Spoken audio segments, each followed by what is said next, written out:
Hey guys, this video is coming especially because of a question that a subscriber of mine, Brittany the Hedgehog, asked me. She asked me, what do I think of the Gen 9 starters for the upcoming Pokemon Scarlet and Pokemon Violet? Personally, also, just off topic, I will be buying one of these games. Hopefully it's like a good I'm not saying good game of graphics because I don't judge that many games on that. I know a lot of people judge Pokemon games based on graphics, which is truly not fair to the game. It should be based on how enjoyable and how immersive it is, not how graphics is, because graphics are just one thing in a game. But yeah, here are the starters.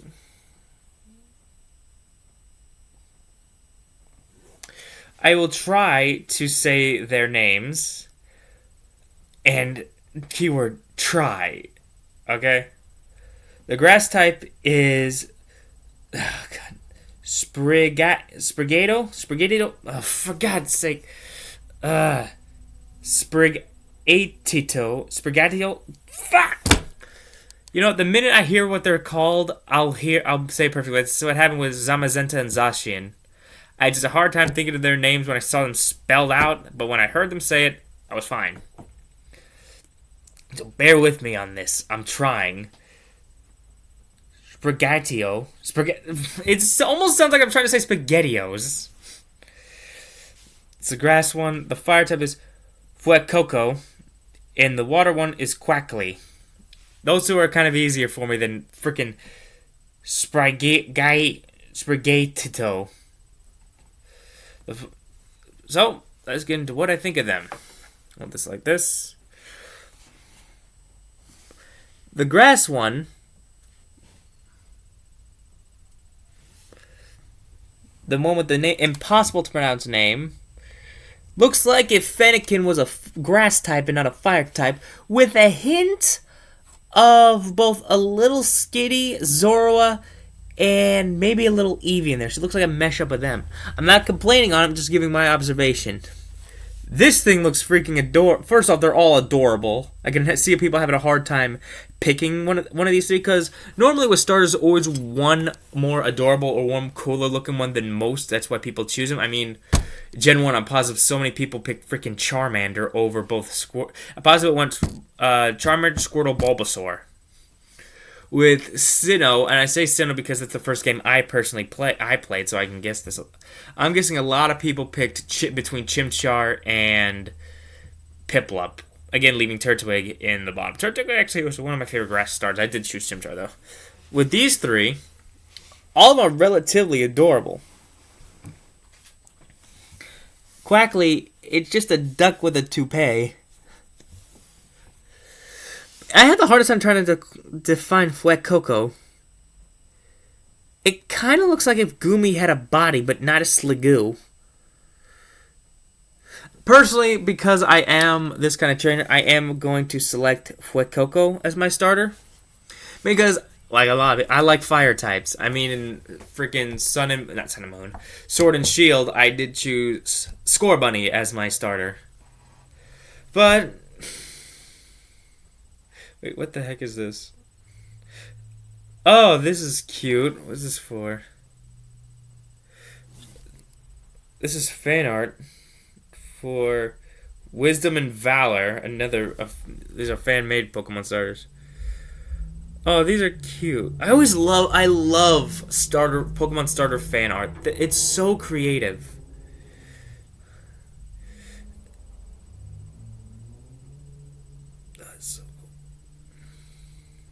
And also, when it comes to starter, if I would have played Pokemon X or Pokemon Y, I would have chosen Froakie. One of the probably few water types I would have chosen as my starter. And I don't know if this is a majority of Pokemon players or a minority, but the second I choose my starter Pokemon, they're coming with me to the championship. They are being my partner for my whole journey. I am not putting them in a box. You put them in a box. You put your starter in a box. You are betraying your starter, man. That is the Pokemon you started it with, man. The one you started the journey with, and you're putting it in a box. I only had one legendary through my whole team, and it was two. It was Zacian and what's the freaking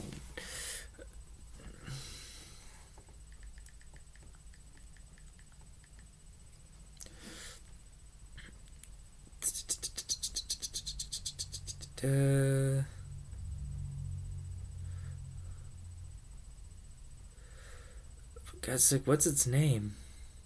It was this one. I can't think of his name at this moment. It's this guy that was also on my team.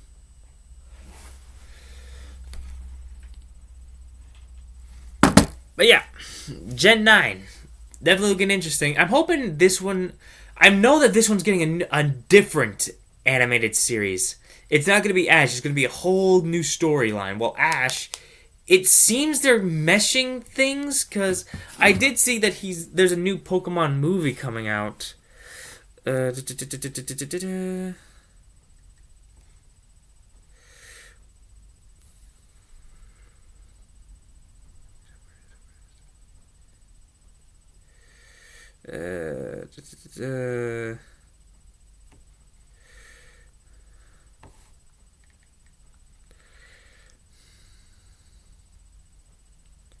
Jeez, I can't find the freaking thing.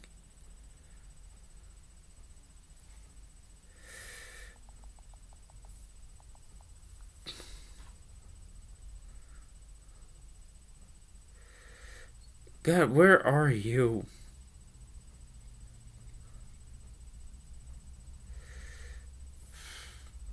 Are you kidding me? I saw this trailer. It was in Japanese. It was almost like it was Misty, Brock, and Ash, but the animation almost seemed different. Or the excuse me.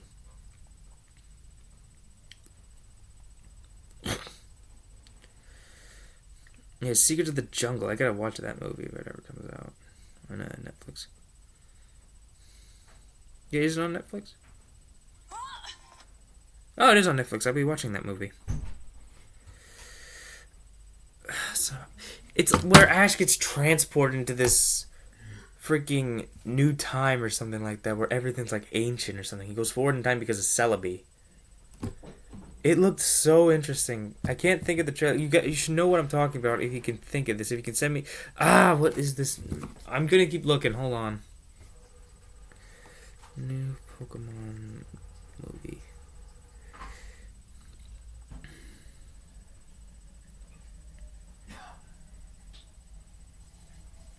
God, where are you?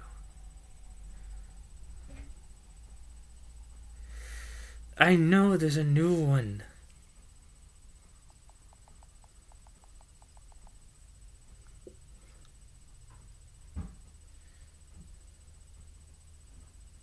It isn't Secrets of the Jungle.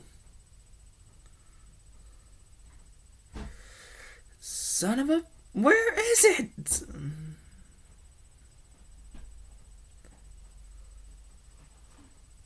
Ripple in Time. Thank God I found this thing. I'll turn it down because I don't want to get sued.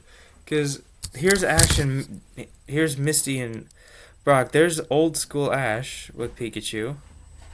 It looks decent, but there was one thing about it that just blew me off from the timeline. Maybe just because they're going back to Johto, I guess, which is weird. I don't know. That was pointless. This whole video was weird. But, basically the point of this whole thing, my opinion on the new starters. I mean, what else do I say? They look cute. They look cool. They look interesting. That's the thing I'll always say about Pokemon. While they sometimes do look like they run out of ideas for them, it has to be hard. If they incorporate another new generation of Pokemon with a new handbook full of Pokemon, not just using using just old Pokemon, putting them in a different region, just kind of redesigning a look for them.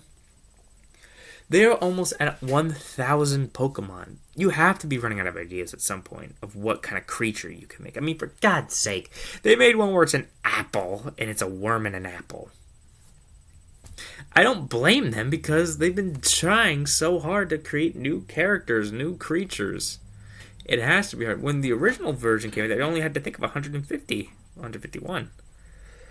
So it was easier to think of ideas because you had, as the poster behind me stimulates, you had a bunch of ideas of just random things you could do. A fire lizard, a bulb on a dinosaur looking thing, a little cute fox, on this, whatever the heck you can call Mewtwo, an electric rat, and a squirrel turtle that shoots water. But jumping 8 generations later, still having to come up with original, creative ideas, you're gonna hit some roadblocks every now and then. I say the same thing with Pokemon designs as I say with graphics. There have been good Pokemon designs, as some bad, decent graphics, but you have to look for the bad ones. You have to really dig deep into weird Pokemon designs, like in Unova. That was the one that was really kind of losing a little edge with Clink, Clang, and Cling Clang. That was one of the worst ones. I mean, even if you look at the original, one of them is just balls of slime and Muck and Grimer. Two of them are freaking Pokeball. One's a freaking butterfly and a bee. One's a bee. Well, inventive, not that creative, which is what Pokemon does. But the graphics, people. The graphics in Pokemon are one part of a Pokemon game. A Pokemon game, and I said this early in the video, is all about how immersive the game is, how much you can get sucked into the world and make it your journey. How much you can put yourself in your character to want to continue to run around this open world, battle new Pokemon, gain more experience, and prove that you're the best of the best. There's one thing that I feel like could make Pokemon just a little bit cooler, and this is just a minor thing. That's online Pokemon battles. And Dynamax was pretty cool because it let you kind of sync up with players, but I'm talking you just go to an empty arena or even an arena full of CPU fans and go for a 6-on-6 battle with an online player to see who does the best. Now, will some of these be rigged? Yeah, because some people just keep farming experience in the same area. That's kind of what I admit. I did this in Sword and Shield to get my Scorbunny up to Raboot. Was it Raboot? No, it was to get my Vulpix up to a good level for evolving her into Ninetales. I was a fire type champ for a while. My two main were Vulpix until she became a Ninetales, and Scorbunny, Raboot, and Cinderace. Cinderace is probably one of my favorite modern era Pokemon. I know he gets a lot crapped on, but let's look at this for a second. Cinderace is cool. The Pokemon that got the most weird attention in the past two generations is both Grookey. I don't know why he became so popular, drawing him muscular people, and Bidoof. I grew up with Diamond and Pearl. I was there when Bidoof was created.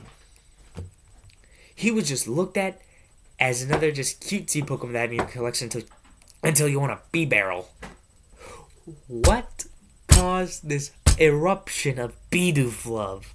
I have nothing against this thing. It's an adorable little guy. But why is he all of a sudden almost as popular as that little rat? Same thing happened with Mimikyu. At least he was creepy looking and kind of creative with a backstory to where if you look under that sheet, you're dead. But why is Bidoof so popular? Someone explain to me, please, why Bidoof got so popular. Why? Anyway, that's it for this random Pokemon video. Hopefully I at some point answered your questions, Brittany the Hedgehog. So, later. Actually, where's the book? That's not where it should be. Frick. On the mood, so see a few hours for a Zodiac reading when I find the book.